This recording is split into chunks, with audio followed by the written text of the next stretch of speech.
Good morning. Welcome to the Light on Suitability podcast.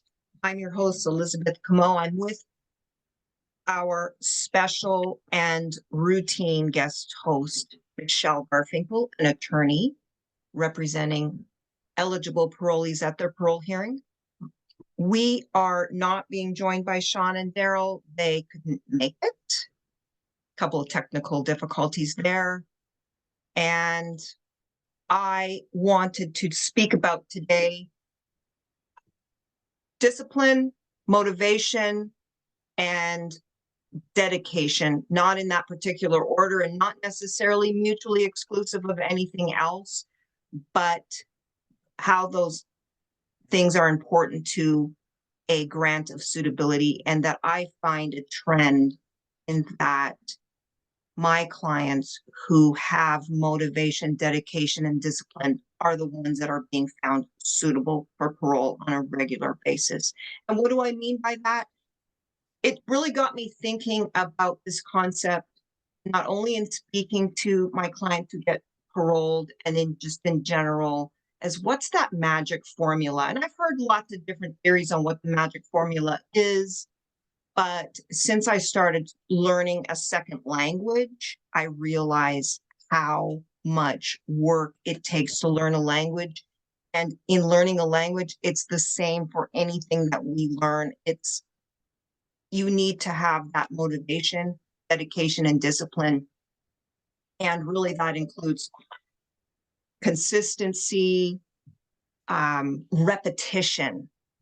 And I wanted to get to first motivation quickly, briefly, and to say, if you want to get paroled and want to go home, that's a really important quality to have. Because if you're not sure, if there's any ambivalence about that for whatever reason, and that may seem really odd to people to hear that, but there are some clients you will talk to and say, I don't know.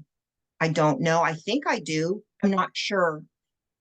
I don't know that I want to leave here or whatever. So you have to have that first, that important, very important motivation to go home and why you want to go home and what you have planned and so on. And then the dedication.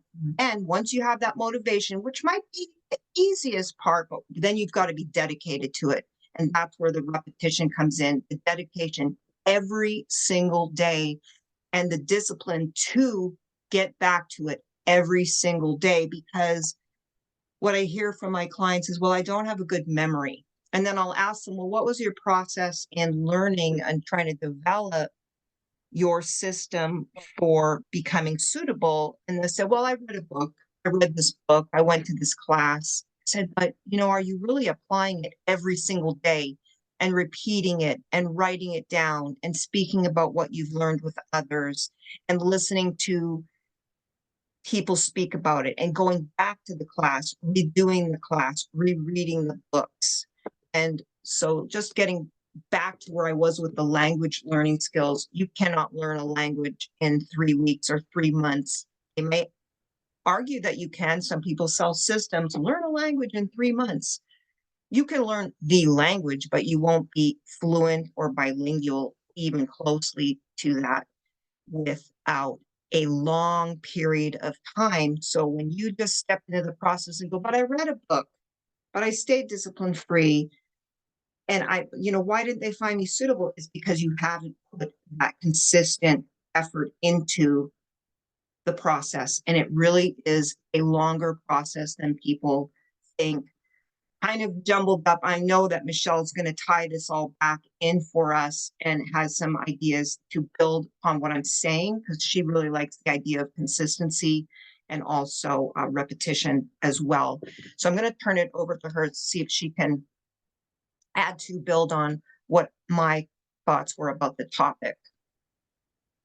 So I love it because for anyone that knows me knows I'm very into my dogs. I'm into dog training. And there's a lot of similar theories for this. So motivation, dedication, and discipline, consistency. It's the same thing if you want to train your dog. And by no means am I comparing my clients to dogs, don't get me wrong. But if I was, it could be the most loving thing in the world if you know me at all. And it's the greatest compliment ever if I compare you to a dog. But on a side note. So anyway, so it's very important to be consistent. I always say consistency is key, and that's with anything you're doing, because you have to start out motivated. Think about the first step of any 12-step program. It's recognizing you have a problem. And that's where your motivation comes from. I now know I have a problem, so I need to fix it. And if you didn't want to fix it, you wouldn't be in any program. You wouldn't even be learning step one. So the motivation is there. How do you keep it there? You get dedicated. And you dedicate yourself. I tell my clients, depending on how much time they have before board or before whatever their goal is to be making a change, how much time do you have? If it's working the 12 steps, I think it's great to do one step a month, because then you can really take your time writing it. Well, that takes dedication, because step one is a simple step, but it's also a very hard step. So it might take a month to really journal about yourself and really understand that you have the problem. That takes not only dedication, but also discipline, because some guys are like, oh my God, another day of writing about this.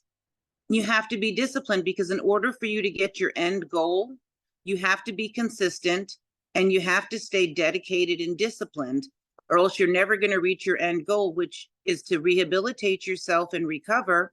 And obviously the end goal is to go home and never come back. And so I think it all ties in very nicely, one step at a time. And you can remotivate, dedicate, and discipline yourself every day. It's just like a relapse in your recovery. Let's just say you have a bad day and you're like, well, I didn't do any of the stuff I set out for today. I didn't read my 12 steps. I had a bad day. Well, again, you're recognizing it. So you recognize what caused me to have a bad day, what done differently so I didn't fall off the path of my recovery or whatever plan or whatever course you're working on, and remotivate yourself. Tie it into everything you want in life. And be consistent. And again, sometimes being consistent is you miss a day. You know, we always say do your best, but you have to recognize that not every day is your best the same. And that's something, if you've ever read The Four Agreements by Don Luis Miguel, it's part of the Four Agreements. You want to do your best, but you also have to recognize that not every day is your best going to be what it was yesterday. And you have to have self-love and self-forgiveness, but then you have to get that motivation, dedication, and discipline back. If you let it falter too long, then you have to start over. But we all have a day that we don't get everything done we accomplished. Forgive yourself and get it together and get back on your consistent pattern. A couple of things on that I thought of in addition to, and it's to become an expert, they say, in something, like to get a doctorate or to become any kind of other expert, they say 10,000 hours. Now, is the board looking for 10,000 hours of self-help programming and change? No, they don't quantify it like that, but they do use the term sufficient dosage. And something that also that Michele spoke about was this: take a break.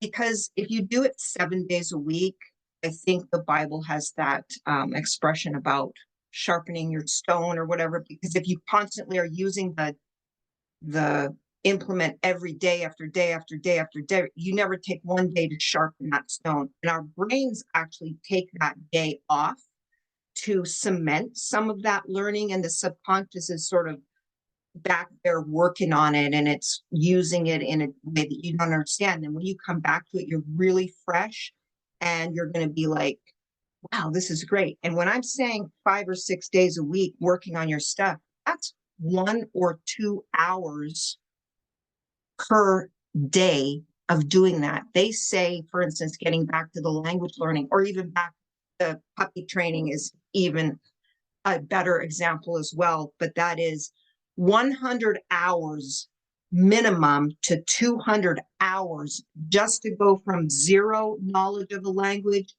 just to be able to communicate on a very basic level. And I'm talking about greeting someone, asking how they're doing, and perhaps being able to engage with a waiter or waitress at a restaurant. A puppy training is the same. Every day you are supposed to work on your training with your dog. Dogs are different. It's 5 minutes, 10, 15, maybe maximum 30, maybe twice a day. But again, the dog needs a break as well. And so to cement that learning, so you have 6 days on, 1 day off, or just maybe 1 day of a light training is really going to help that dog. But consistently, you can't teach a dog to sit one time and then go back a month later and ask it to sit or whatever the task is and expect them to do it. And you go, well, what? I already taught him that. So why do I have to do it every single day? Because it cements that for the dog, the puppy, or whatever it is. So if you think about those levels and clients who say, but I'm getting back to the thing, but I did the book. Okay, do it again and again and see it from a different point of view. A lot of times the commissioners will use the analogy of the movie that we really loved, and then we went back and watched it again. And for some reason, we look at that movie and go, wow, I never saw that aspect of the movie before or thought about that twist in the movie before, or whatever it was, the denouement or whatever had happened to that character, or notice that character's proclivity for something or whatever happened. And the commissioners do use that example a lot. And so very important to recognize that to get parole requires a dedication, a solid dedication of working it every day. And as Michele said, if you're just not feeling it, take a look at it. Have you been maybe overly dedicated too much, 7 days a week? You might need to give yourself a break and just read something loose and light and not focused on your paroling. But if you're only doing 1 day a week, 1 day every 2 weeks, that's not it. You should be, if your stuff is closed down and you've been given some materials, take those out. If you're not allowed to get to the day room, take your materials out, read them, refresh them, work in the margins of them, talk to somebody you can trust about the content, ask questions, create questions to ask at the next meeting or whatever, but really use that time to dedicate yourself to the process. And then I'm going to turn it back over to Michele for any final comments and Yeah, I wrap wanted it to up. thank you. I wanted to just jump in on what Elizabeth just said. So for me, for example, I have a dog that I basically work with training every day. It's our bonding time. So what I tell my clients, work on something every day, but when you're tired, pick what you work on, make it the fun day. So my dog, every walk is a training walk. But sometimes I give her a walk where she can smell whatever she wants and she can take me on a walk. And then as we're doing things on that walk, we train on other things, silly little things like touching my hand if she's distracted, something simple. So you can be working on something every day. It doesn't have to be anger management, CGA, AA. You can have a day where you just work on learning how to meditate or being mindful. That's still working on yourself. Do something for yourself every day, but recognize when you don't feel like doing certain things and change it with something else. Like Elizabeth said, talk to one of your accountability partners. One thing I tell all of my clients is hang the 12 steps next to your bed or above your sink so that every time you see it, you read. It's not going to tell you to read through it. And then you've done something for the day. On a day where you feel like doing nothing, you've at least read the 12 steps. It'll take you a few minutes and you're good for the day, but that'll keep you motivated. And do positive visualization. Don't call your cell or your dorm your house. That is not your house. That is a stopover. Positively visualize your freedom. Positively visualize the home you're going to have when you get out of transitional housing. Positively visualize hugging your loved ones. Focus on that. You can do that on your day off. Be mindful, meditate, and remind yourself why you're doing this. But stay motivated, stay dedicated, stay disciplined, and stay consistent. That was awesome, Michele. Thank you so much for joining me today. And My we pleasure. are going to be back to it next Sunday, hopefully with Sean and Daryl back with us. Thank you all for listening. Have a great week, everyone.